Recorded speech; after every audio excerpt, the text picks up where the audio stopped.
Welcome back. వాళ్ళింటి గొడవ రచ్చకెక్కి dance చేసింది. వాళ్ళిద్దరూ కూడా కేసులు కోర్టులు అంటూ రోడ్డుకెక్కారు. ఆ తర్వాత ఆయన్ను పార్టీ సస్పెండ్ చేసింది. అంతకుముందు పార్టీ నియోజకవర్గ ఇన్ఛార్జిగా ఉన్న ఆయన సతీమణి ఇప్పుడు టెక్కలి పాలిటిక్స్లో స్పీడ్ పెంచారు. కార్యకర్తలకు అండగా ఉంటూ పార్టీ యాక్టివిటీలో పాల్గొంటూ లైమ్ లైట్లో ఉంటూ వస్తున్నారామె. దువ్వాడ వాణి టెక్కలి గడ్డపై జెండా పాతేనా, తన రాజకీయ ఎదుగుదలే దువ్వాడ శ్రీనుకు సరైన సమాధానం అనుకున్నారా?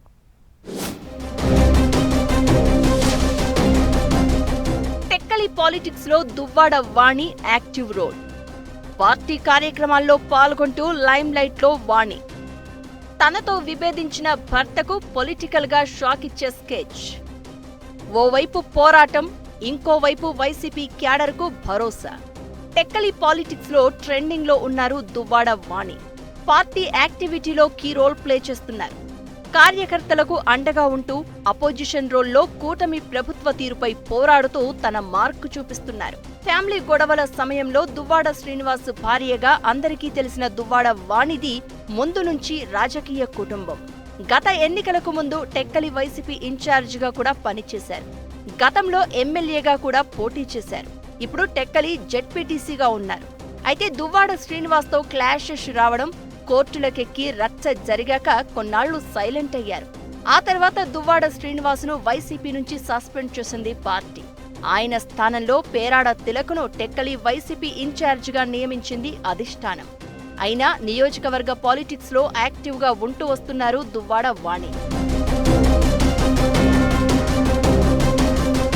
దువ్వాడ శ్రీనివాస్, దివ్వెల మాధురి బట్టల వ్యాపారం, యూట్యూబ్ ఇంటర్వ్యూలు, ఇన్స్టా రీల్స్ అంటూ హడావిడి చేస్తుంటే దువ్వాడ వాణి మాత్రం గ్రౌండ్ లోనే ఉంటూ రాజకీయంగా నిలదొక్కునే ప్రయత్నం చేస్తున్నారు. తండ్రి తరపున ఆమెకు పొలిటికల్ బ్యాక్గ్రౌండ్ ఉంది. పైగా ఇప్పుడు సిట్టింగ్ జెడ్పీటీసీ. మొన్నటి ఎన్నికలకు ముందు వరకు కూడా టెక్కలి వైసీపీ ఇన్ఛార్జిగా ఆమెని కొనసాగారు. భర్త బరిలోకి దిగడంతో సైలెంట్ గా ఉండిపోయారు. ఫ్యామిలీ గొడవలతో శ్రీనివాస్ తనకు దూరమైన ఆమె మాత్రం టెక్కలి పాలిటిక్స్ లో తన మార్కు చూపిస్తున్నారు. దువ్వాడ శ్రీను, మాధురి ఇన్స్టాలో ట్రెండింగ్ లో ఉండే ప్రయత్నం చేస్తుంటే వాణి మాత్రం టెక్కలిని కేర్ ఆఫ్ గా చేసుకుని పని చేసుకుంటూ పోతున్నారు. అంతేకాదు దువ్వాడ వాణి కామెంట్స్ రాజకీయంగా హాట్ టాపిక్ అవుతున్నాయి. వైసీపీ అధినేత జగన్ పిలుపునిచ్చిన రీకాల్ చంద్రబాబు మేనిఫెస్టో కార్యక్రమంలో పాల్గొంటాను అని చెప్పుకొచ్చారు. అంతేకాదు స్థానిక సమస్యలపై నిరాహార దీక్ష కూడా చేస్తాను అని చెప్పి చర్చకు దారితీశారు. అయితే కొన్నాళ్ల కిందటే దువ్వాడ శ్రీనును పార్టీ నుంచి సస్పెండ్ చేశారు.